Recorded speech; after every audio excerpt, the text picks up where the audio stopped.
Tu se arrepende de não ter participado da segunda eleição e eu vou te explicar o porquê da pergunta. Pra você entender o porquê da pergunta, tem um contexto. Ao não participar da segunda eleição, você até hoje não vai saber se ia ganhar ou não ia ganhar aquela eleição. O ponto é, no mínimo, você abriu mão de estar ou como vencedor ou como segundo colocado e de ter cadeira no conselho. Não, tá bom, tá bom.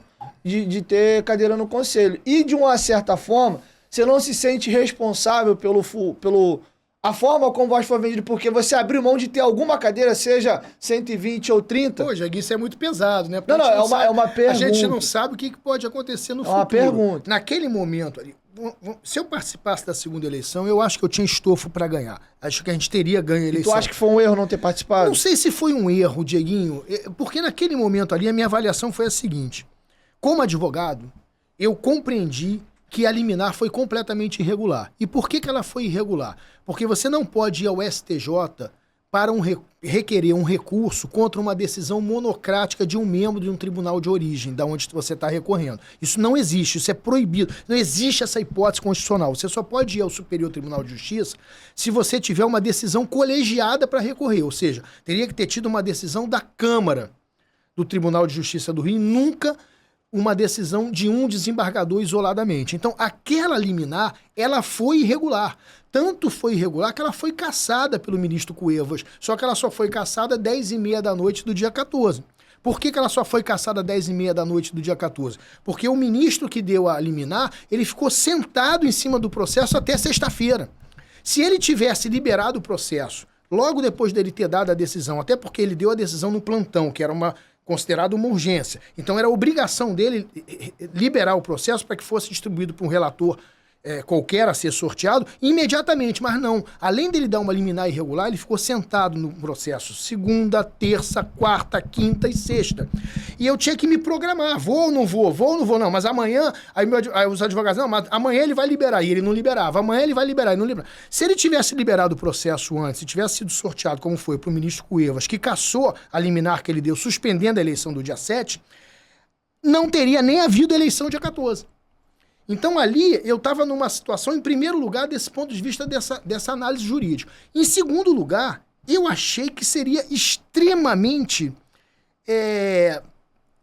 desonroso, antiético, eu aceitar participar de uma eleição depois de 3.500 e tantas pessoas ficarem na fila por 2 horas. Eu senti muito, eu me coloquei muito no lugar do sócio que ficou ali no sol, porque nós estávamos ainda na época do Covid, de máscara, aguardando para votar. 2 horas, eu não consegui, eu não sei se eu conseguiria. Se eu fosse pensar só na minha possível vitória, eu devia ter participado.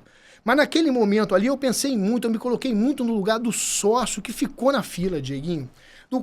Eu não sei se eu conseguiria olhar no olho do sócio e falar para o cara, olha, isso que você fez não valeu de nada, foi um desperdício da sua vida, entendeu? Eu não estava me sentindo confortável, eticamente, de eu ir para uma eleição e simplesmente ignorar tudo aquilo que tinha acontecido durante o dia todo. Eu acho que foi uma situação muito infeliz na vida do Vasco, isso tudo que aconteceu. Né? Eu entendo o que você está falando, a consequência do que você está falando. Certamente eu estaria, no mínimo, na pior das hipóteses, em segundo lugar. Né? Eu acho que eu ganharia a eleição dia 14 também, para te falar a verdade. Como acho que vou ganhar a eleição no próximo sábado. Mas eu estaria no conselho, pelo menos, para poder ter a oportunidade de agir de uma maneira mais institucional com relação às defesas do interesse do Vasco. Agora, também há de considerar, Dieguinho, que ninguém imaginava que essa hipótese ia acontecer naquele tempo. Até porque na campanha, o Salgado jamais falou de vender o futebol do clube. Inclusive, quando ele foi abordado por isso, ele disse que ele não faria isso, porque isso não seria para o Vasco, não sei se você lembra disso, que isso seria uma situação só para clubes medianos. Então, acho que não só eu, como o quadro social como um todo, foi pego de surpresa quando eles apresentaram que essa seria a única solução para o Vasco. Bom, galera, para tudo e presta bastante atenção aqui. Vocês sabiam que 45% dos homens têm dificuldade de satisfazer suas parceiras naquela hora H? Mas não fica chateado não, porque eu tenho uma solução para você. O Honey Caps é um produto 100% natural e aprovado pela Anvisa, que vai te ajudar a recuperar a sua virilidade naquele momento tão importante da vida adulta, tá? E tem uma notícia ainda melhor, nós disponibilizamos numa parceria com o Honey Caps algumas amostras grátis, mas são poucas amostras, então Então você corre, você paga o frete, que é bem baratinho, e eles mandam para sua casa. Se você gostar do produto, você pode comprar mais amostra diretamente com ele. E aí, vai ficar de fora dessa? Vai voltar com tudo, ser aquele guerreiro forte e campeão? Honey Caps, parceiro do canal Futebolaço. Mas corre que são pouquíssimas amostras, e o link tá aqui, ó, na descrição do vídeo, tá bom?